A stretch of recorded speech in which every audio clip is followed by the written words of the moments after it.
दोस्तों जय माता दी। दोस्तों आपका स्वागत है आपके अपने YouTube चैनल अद्भुत ज्ञान सागर पर। दोस्तों हम हाजिर हो गए हैं आज एक बहुत ही मोटिवेशनल कहानी के साथ। तो दोस्तों कहानी बहुत ही सुंदर है। इस कहानी से आप सभी को बहुत कुछ सीखने को मिलेगा। तो दोस्तों आप सभी से अनुरोध है कि हमारी कहानी में अंत तक जरूर बने रहें। और दोस्तों आप सभी से हाथ जोड़कर अनुरोध है कि अगर हमारे चैनल पर नए जुड़े हैं तो चैनल को सब्सक्राइब जरूर कर ले। तो चलिए शुरू करते हैं कहानी। आज की कहानी है कहानी कर्मों का फल।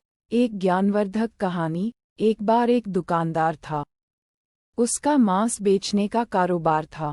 वह लोगों को ताज़ा कटा मांस बेचा करता।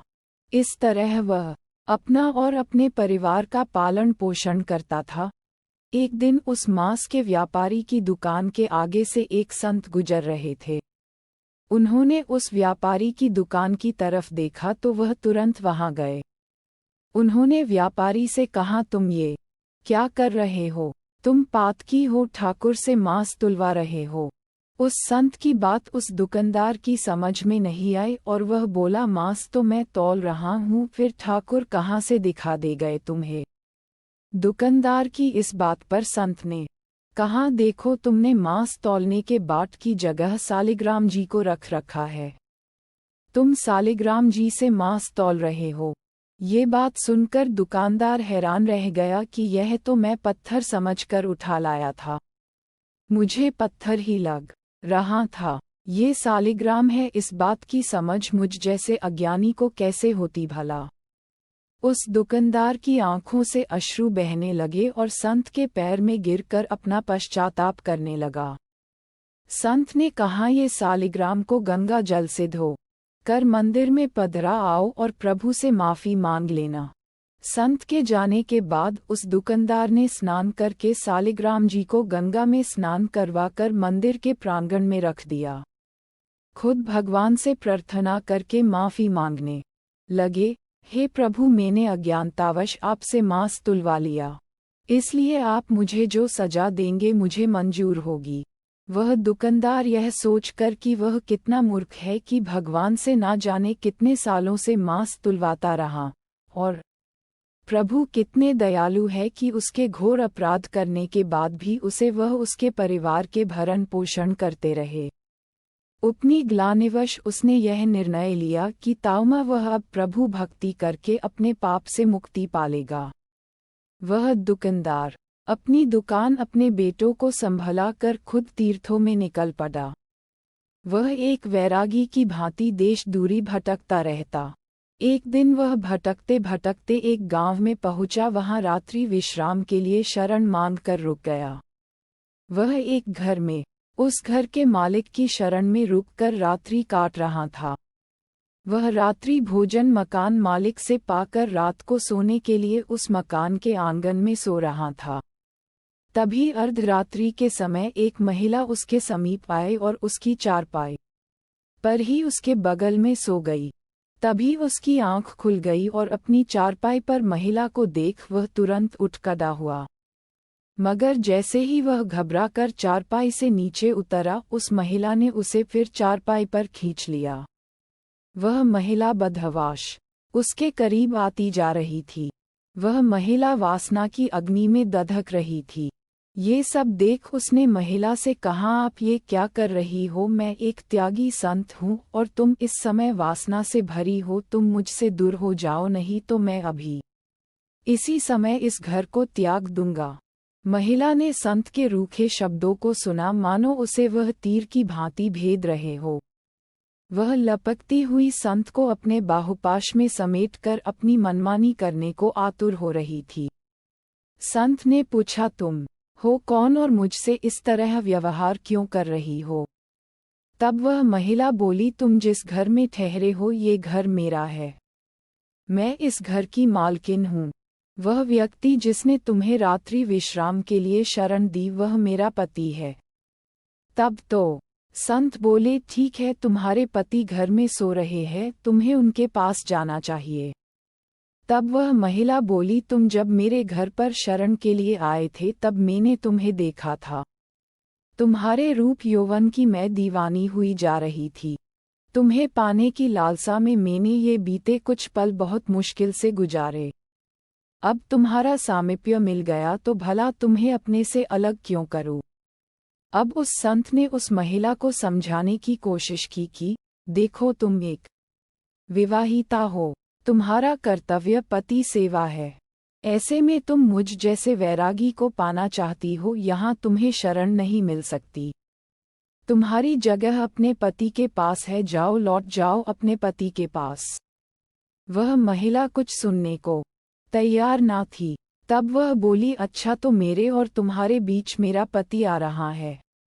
अगर मेरा पति ना हो तो तुम मुझे अपना लेते। वह तुरंत घर के भीतर गई। उस महिला ने घर पर रखी पति की तलवार को निकाला और उस तलवार से पति पर वार कर दिया। उसका पति वहीं मर गया।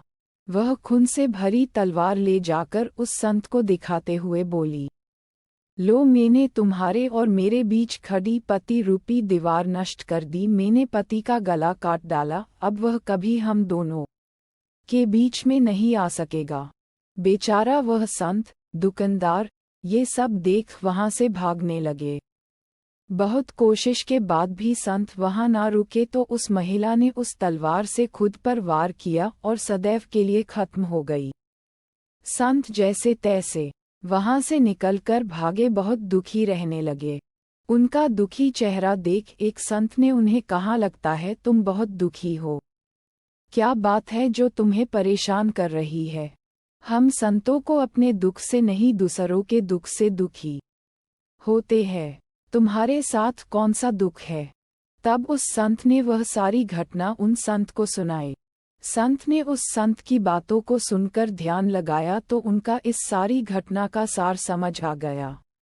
वह संत उस संत, दुकानदार से बोले, ये सब तो होना ही था, इसमें तुम्हारा कोई दोष नहीं, अब तुम शांत मन भक्ति करो।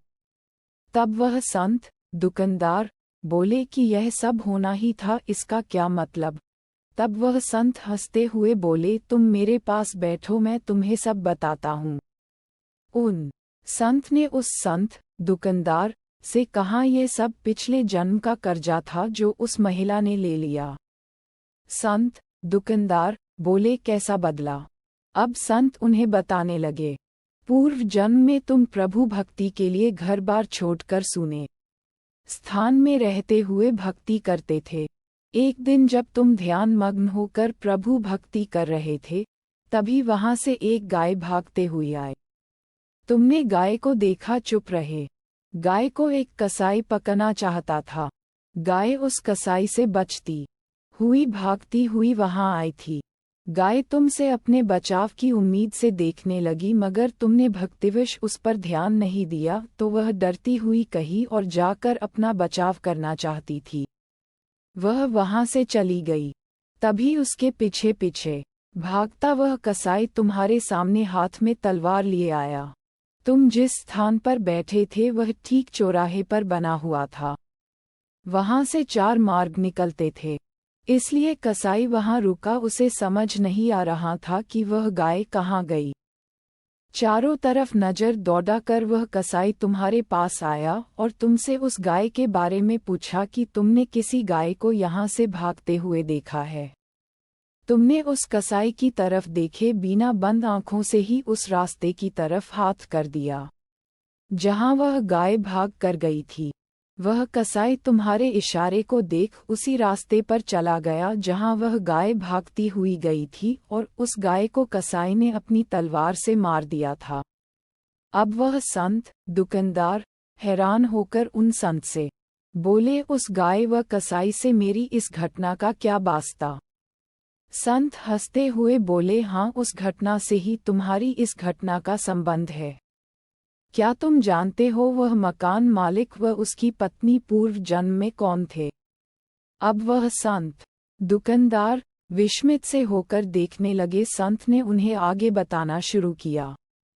वह जो मकान मालिक था जिसने तुम्हें रात्रि विश्राम के लिए शरण दी थी, यह पूर्व जन्म में एक कसाई था।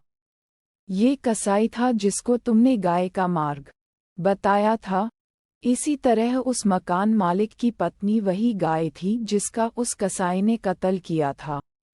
वह गाय जब शिकारी द्वारा काटी जा रही थी तभी वह मन ही मन तुम दोनों से बैर भाव रख गई, बस बदले की आग में दूसरे जन्म में बदला ले लिया। उसने उस कसाई जो उसका इस जन्म में पति था उसी तरह तलवार से मार दिया जैसे उस कसाई ने गाय के तलवार से काटा था। तुमने कसाई को उसका गाय मार्ग बताया, इसलिए वह तुमसे इस तरह व्यवहार कर रही थी। ये सब जन्मों के खेले किसकी समझ में आते हैं? इंसान अपने बुने जाल में ही उलझा रहता है और दुखी हूँ मैं दुखी हूँ दुख का रोना रोते रहते हैं। दुख सुख हमारे अपने पूर्व के जन्मों में बोए गए बीज है जो इस जन्म में आकर काटते हैं। रे मन अधीर ना हो, ना दुख सदा रहा ना सुख सदा रहेगा। दुख के बाद ही तो सुख आता है और सुख के पीछे दुख भी छुप कर बैठा होता है जो हमें अंधकारवश नजर नहीं आता। ना दुख में मुरझाना बाबरे ना सुख में मतवाला बनना, सब नियति के हाथ है। सुख दुख मौसम है आते जाते रहते हैं। मन के माने हार है मन के माने जीत। इसलिए अपने को सदैव इस तरह रखो कि सुख दुख की इस श्रृंखला का आप पर प्रभाव ना पड़े। तो दोस्तों, आशा करते हैं कि आपको हमारी यह कहानी पसंद आई होगी। अगर कहानी पसंद आई हो तो कहानी को लाइक करें, कमेंट करें, शेयर करें। मिलते हैं ऐसे ही किसी मोटिवेशनल कहानी के साथ। अब तक के लिए आप सभी को बहुत बहुत धन्यवाद। जय माता दी।